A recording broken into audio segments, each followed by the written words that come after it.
What's going on, guys, and welcome back to the 27th episode of Hertford to the Premier League. This season, we're doing incredibly well. We are building up so well this season, shaping up incredibly against every team.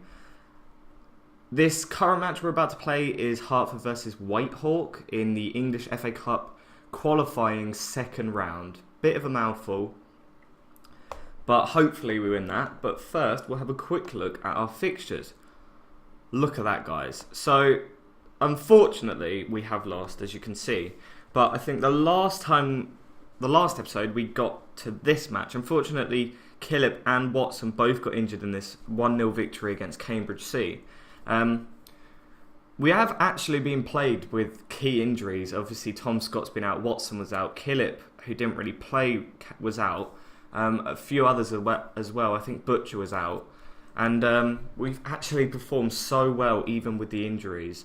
So we played Mangasfield away and beat them 4-1. Kevin Williams and John Edwards getting 2 goals each. Kevin Williams being the player who can play centre-back, defensive midfielder and in the centre of midfield. And John Edwards, who can play in the centre of midfield as well. So it's pretty nice to see that these two centre midfielders actually got 2 goals each. We went and played Soham, and as you can see, Andy Mustoe again getting another goal, but this time 2 in one match. He actually won the game for us away at Soham with a 2-1 victory there. In the FA Cup first qualifying round, we played Biggleswade Town and comfortably won 2-0. Spencer Bennett and Andy Mustoe scoring another goal. We played Gosport in the Southern League Cup second round. John Edwards and Spencer Bennett picking up another one then. In our penultimate match, we played Rugby and won 1-0. Andy Mustoe getting another goal. It's actually ridiculous. He's our top scorer now. It's just getting ridiculous how many goals he scores. And unfortunately, though, Spencer Bennett got sent off in our final match played, and we lost 2-0 against Tiverton, ending our unbeaten run of about 20 games in the league. Like 18 to 20 games in the league. Obviously from the previous season as well. We must have got quite a few draws and wins at the end of the season. But that's not really too unfortunate. It was always going to happen. The streak was always going to end, and a 2-0 loss isn't that bad. Our confidence is still ridiculously high. We're going to have a look at the Southern Premier. As you can see, we are 5 points ahead of Tiverton, who actually were the team that beat us. We have won 9 games and lost 1. We don't have any top goal scorers up here. Average rating, Andy Mustoe is actually the best in the league. Anthony Watson still with the most assists in the league, but he hasn't got any since last episode.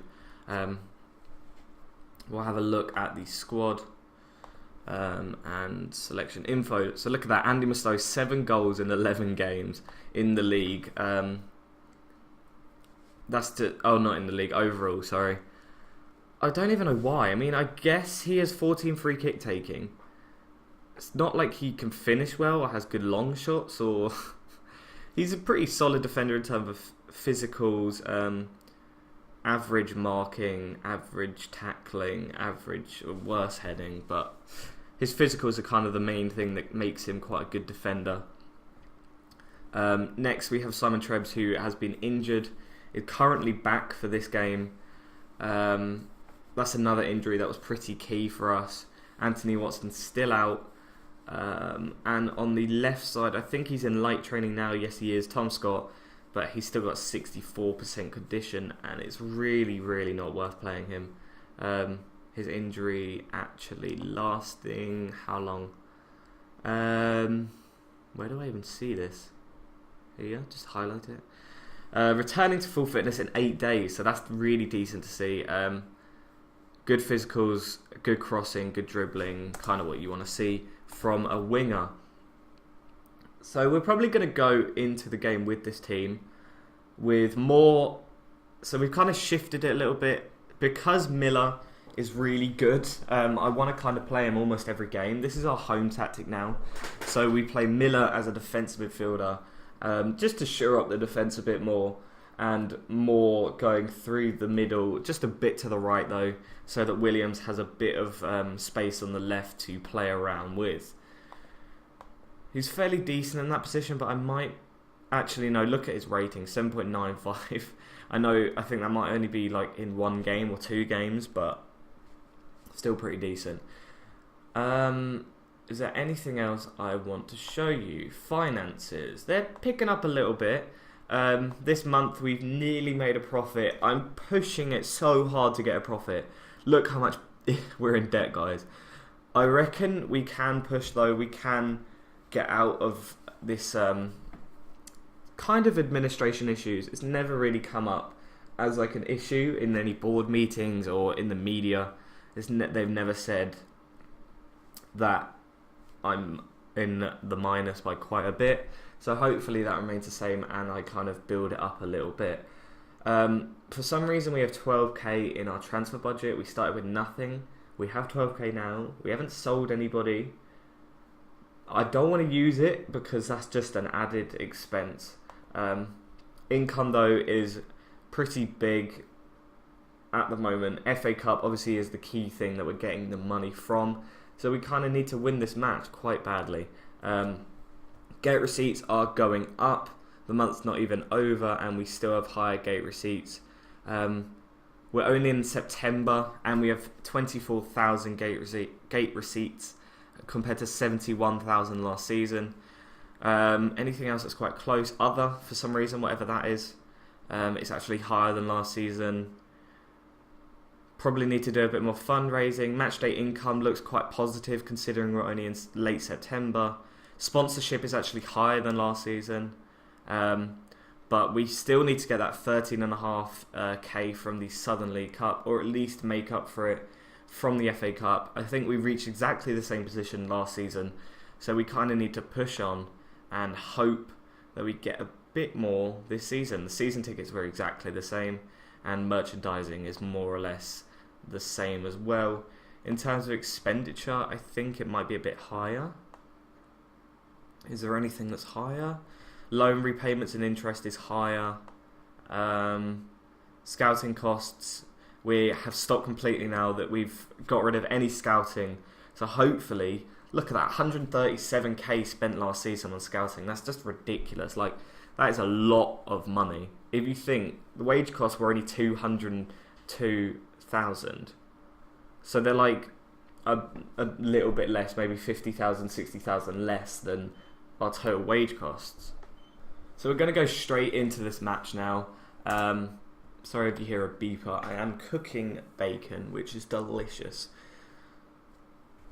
Happy with that team, definitely. Gary Stokes obviously isn't a right-sided midfielder, but Anthony Watson is out, and I forgot to say Steve Bird actually left. We signed George Nash. I think it's George Nash, but his fitness isn't great. Obviously, I've tried to play him as many games as possible, but he hasn't got up to match day fitness as he was on a free before. I think Nash is actually better though than Bird, so hopefully he can come up pretty key for this club. Another decent winger as well. Obviously, it's added expense to the wages. I don't think Steve Bird was on any wages, hence why he was just signed so easily on a free. But if we push on from this season, we're doing okay in terms of this season. If we push on, get promoted, then hopefully some more revenue will come our way. Excellent save there from Booth. Sorry, I was just taking a drink.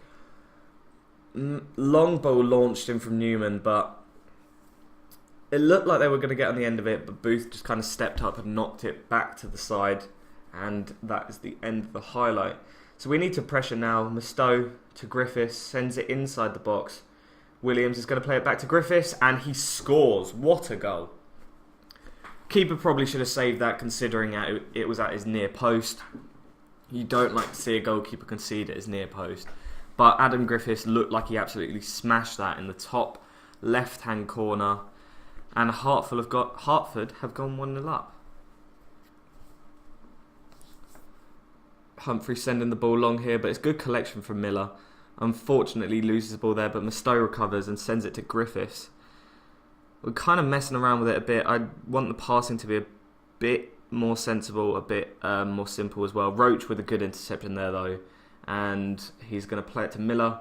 Good play. Williams plays it through to Trebs. Can he score? He can't. His return after being injured for around 4 weeks, I think it was. Can't score. He hits the bar. But it's promising. It's really promising from Hertford. I don't know where this team is in terms of league position. Obviously, they have a club badge, so they must have been around the Skrill, north, south, or higher when the game actually started in 2013 of July. So they can't have gone down too far, I don't think.